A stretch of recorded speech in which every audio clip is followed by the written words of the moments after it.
SIR এর চূড়ান্ত তালিকায় যাদের নাম আন্ডার অ্যাডজুডিকেশনের মধ্যে আছে তাদের জন্য একটি খুশির খবর এবং একটি খারাপ খবর ঘোষণা করলো নির্বাচন কমিশন। হ্যাঁ বন্ধুরা, তো খুশির খবরটি কি এবং খারাপ খবরটি বা কি, আজকের এই ভিডিওতে আপনাদেরকে এই বিষয়ে একদম বিস্তারিতভাবে জানিয়ে দেব। তো আশা রাখবো ভিডিওটিতে আপনারা প্রত্যেকেই প্রথম থেকে শেষ পর্যন্ত সঙ্গে থাকবেন এবং নতুন হয়ে থাকলে চ্যানেলটিকে সাবস্ক্রাইব করে পাশের দেওয়া বেল আইকনটিকেও প্রেস করে অল নোটিফিকেশনটিকে বাজিয়ে দেবেন।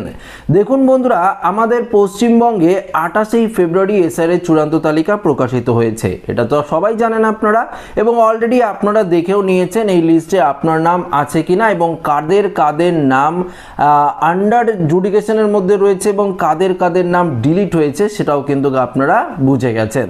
দেখুন, যাদের নাম ডিলিট হয়েছে তাদের জন্য একটি ফর্ম বের করা হয়েছে ডিও লেভেলে, সেটি আপনাদের আবেদন করতে হবে। এখন একটাই কাজ করার আপনাদের, সেটি হচ্ছে ডিও লেভেলে আপনাদেরকে লিখিত আবেদন করতে হবে। এক্সট্রা ডকুমেন্টস যেগুলো রয়েছে সেগুলো দিয়ে ফর্মটি ফিল আপ করে আপনাদের বিএলওর মাধ্যমে জমা করতে হবে। তো দেখুন, তারা তো গেল, এবং যাদের এখনো পর্যন্ত 60 লক্ষ ভোটার রয়েছে, যাদের নাম এখনো পর্যন্ত আন্ডার জুডিকেশনের মধ্যে রয়েছে, সেক্ষেত্রে আপনাদের কি করণীয়, দেখুন সেই বিষয়ে আপনাদেরকে বলেছিলাম। তবে আপনাদের জন্য গুরুত্বপূর্ণ আপডেট দিয়েছে নির্বাচন কমিশন, যেই আপডেটটি আজকের এই ভিডিওতে আপনাদেরকে সমস্ত একদম বিস্তারিতভাবে জানিয়ে দেব। দেখুন, প্রথমত বলেছে বিচারাধীন রয়েছে 60 লক্ষ ভোটার। বাংলার ভোটার তালিকার বিশেষ নিবিড় পরিমার্জন তৈরি হওয়ার সংশয়ের মেঘ এখনও ঘিরে ধরছে এই 60 লক্ষ ভোটারকেই। আসন্ন নির্বাচন তাদের অধিকার প্রয়োগের সুযোগ থাকবে কিনা সেই নিয়ে কিন্তু তৈরি হয়েছে প্রশ্নের বড়সড় পাহাড়। শুরু হয়েছে রাজনৈতিক চর্চা, যদিও কমিশন আশ্বাস দিয়েছে দফায় দফায় সাপ্লিমেন্টারি তালিকা প্রকাশ করে ভোটারদের ভবিষ্যৎ সুরক্ষা করবে, কিন্তু তা আদৌ নির্বাচনের আগে সম্ভব হবে কি? এটাই কিন্তু সাধারণ মানুষের প্রশ্ন। কেননা কমিশন সূত্রে খবর, এই 60 লক্ষ বিচারাধীন ভোটারের মধ্যে 3.5 লক্ষ অর্থাৎ 3.5 লক্ষ নিষ্পত্তি হয়ে গিয়েছে। গত সোমবার থেকে সুপ্রিম কোর্টের নির্দেশে বাংলা এসআইআর এর কাজ শুরু করেছে নিযুক্ত জুডিশিয়াল অফিসাররা। 532 জন জুডিশিয়াল অফিসারের এই কাজে যুক্ত থাকার কথা থাকলেও কমপক্ষে 300 জন জেলা জজের কাঁধেই এসআইআর এর এই দায়িত্ব কিন্তু বন্টন করা হয়েছে। গতকাল অর্থাৎ গত রবিবার সন্ধ্যায় পর্যন্ত 3.5 লক্ষ বিচারাধীন ও বিবেচনাধীন ভোটারের কেসে নিষ্পত্তি হয়েছে। তো এই 60 লক্ষ ভোটারের মধ্যে 3.5 লক্ষ ভোটারের নিষ্পত্তি কিন্তু হয়ে গেছে এবং তাদের নাম পরবর্তী যে সাপ্লিমেন্টারি তালিকা রয়েছে সেই তালিকায় কিন্তু উঠবে। দেখুন, এখানেই আপডেট শেষ নয়, কি বলেছে কিন্তু এই 3.5 লক্ষের মধ্যে কি সম্পূর্ণটাই বৈধ ভোটার? এখন তো আপনাদের মনে প্রশ্ন জাগতেই পারে যে 3.5 লক্ষ ভোটারের ভেরিফিকেশন হয়েছে, সেগুলো কি সম্পূর্ণই বৈধ ভোটার? সূত্রের খবর, এই 3.5 লক্ষের মধ্যে 25% ভোটার এখনো সন্দেহের তালিকায় রয়েছে। দেখুন, বাকি 75% গ্রিন সিগন্যাল পেয়ে গেছে, তাদের নাম উঠে যাবে, চিন্তার কোনো কারণ নেই।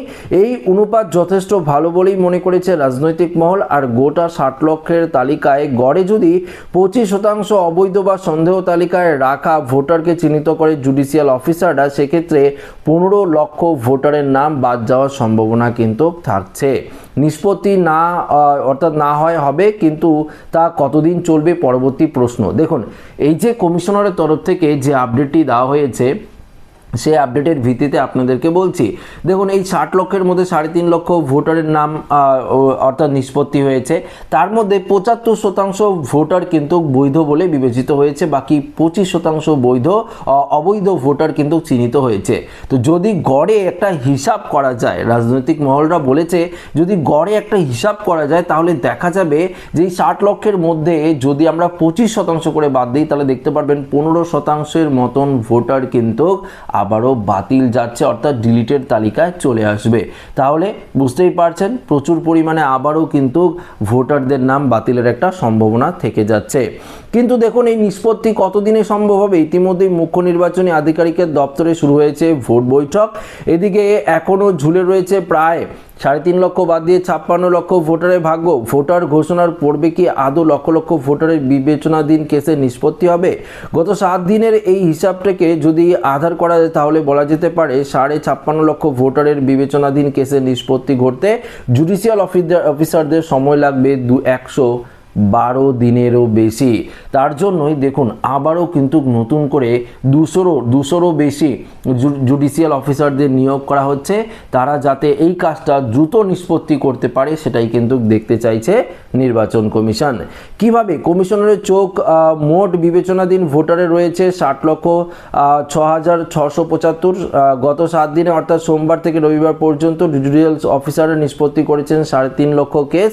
পড়ে রইল 56,675,675টি কেস। গত 7 দিনে 300 জন জুডিশিয়াল অফিসার দৈনিক নিষ্পত্তি করেছেন 50,000 কেস। তো এই সময়টা কিন্তু আরও কিছুটা লাগবে, তবে আস্তে আস্তে ধাপে ধাপে ভোটারদের সমস্ত নিষ্পত্তিকরণ করে সাপ্লিমেন্টারি তালিকা কিন্তু প্রকাশ করতে থাকবে নির্বাচন কমিশন। কেননা আর মাত্র কয়েকদিনের মধ্যেই আমাদের পশ্চিমবঙ্গে বিধানসভা নির্বাচনে যে তারিখ সেটা কিন্তু ঘোষণা হয়ে যাবে। তার আগেই নির্বাচন কমিশন চাইছে এই যে এসআইআর পূর্ণাঙ্গ তালিকা বা এখনও পর্যন্ত আন্ডার জুডিকেশনে যেগুলো রয়েছে সেই সমস্ত কিছু কিন্তু কমপ্লিট করে ফেলার। তবে আপাতত আপনারা একটি খুশির খবর ধরেই নিতে পারেন যে এই যে 60 লক্ষ ভোটার রয়েছে তার মধ্যে যদি 75% ভোটারের বৈধ বের হয় বা নিষ্পত্তি হয়ে যায় তাহলে কিন্তু আপনার নামটিও এই তালিকায় থাকতে পারে। তবে সামথিং কিছু ভোটার 25% যদি আমি বাদ দিই, সামথিং কিছু ভোটারের নাম কিন্তু বাতিলের সম্ভাবনা রয়েছে। তবে বাতিল হলেও পরবর্তীতেও যদি আপনার নাম বাতিল হয় তাহলে আপনাদের কিন্তু এই যে ফরম্যাটটি নিয়ে একটি ভিডিও দিয়েছিলাম, গতকালের আগের দিন দিয়েছিলাম, গতকালকেও বলেছিলাম একটি ভিডিওতে যে একটি নতুন ফরম্যাট দিয়েছে, সেই ফরম্যাটটি আপনাদের ফিল আপ করে অবশ্যই কিন্তু আপনাদের আরও যে ডকুমেন্টস রয়েছে সেটি দিয়ে বিএলওর সাথে যোগাযোগ করলে বিএলও কিন্তু আপনার কাজটি করে দেবে। এছাড়াও যদি পরবর্তীতে না হয় আপনারা 6 নম্বর ফর্ম ফিল আপ করতেই পারবেন, সেক্ষেত্রেও কিন্তু বিএলওরা আপনাদের সাহায্য করবে। এটা কিন্তু কমিশনারের তরফ থেকে জানিয়ে দেওয়া হয়েছে। দেখুন বন্ধুরা, একটা জিনিস আপনারা বুঝতে পারলেন যে এসআইআর এর যে চূড়ান্ত তালিকা প্রকাশিত হয়েছে, চূড়ান্ত তালিকায় যে সমস্ত ভোটার নাম বেরিয়ে গেছে তারা তো একদম নিশ্চিন্ত, যে সমস্ত ভোটার নাম ডিলিট হয়েছে তারাই এখন চিন্তিত রয়েছে। আন্ডার জুডিকেশনে থাকলে আপনার হাতে কিছু করার নেই বা আমার হাতেও কিছু করার নেই। বিচারকরা আপনার সমস্ত কিছু আবারও বিচার বিবেচনা করে দেখবে, পরীক্ষণ করে দেখবে, তারপরেই কিন্তু পরবর্তী সাপ্লিমেন্টারি তালিকায় আপনার নাম উঠবে। তো দৌড়াদৌড়ি করে কোনো লাভ কিন্তু পাবেন না। তো আশা রাখবো ভিডিওটি প্রত্যেকের ভালো লেগেছে। ভিডিওটি ভালো লাগলে লাইক করবেন, বন্ধুদের সাথে শেয়ার করবেন, নতুন দেখলে চ্যানেলটিকে সাবস্ক্রাইব করে আমাদের সঙ্গে জুড়ে থাকবেন। ধন্যবাদ।